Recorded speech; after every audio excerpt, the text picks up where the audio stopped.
Hey guys, അപ്പം നമ്മൾ വാഴ കാണാൻ പോവാണ് കേട്ടോ. ഇന്ന് അച്യുതൻ്റെ പിറന്നാളും കൂടിയാണ്. ഇപ്പം നമ്മൾ വിചാരിച്ചു സിനിമ കാണാൻ പോകുന്നത്. അപ്പം നമുക്ക് പോയിട്ട് വരാം.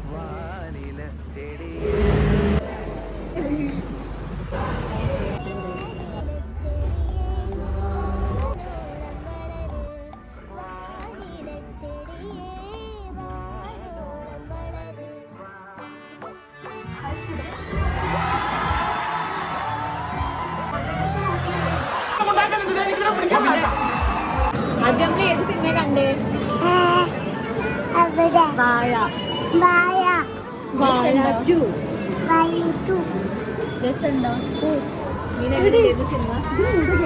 നല്ല രസമുണ്ടായിരുന്നു. ബ്ലഷ് ആയിട്ടല്ലേ പാടാം.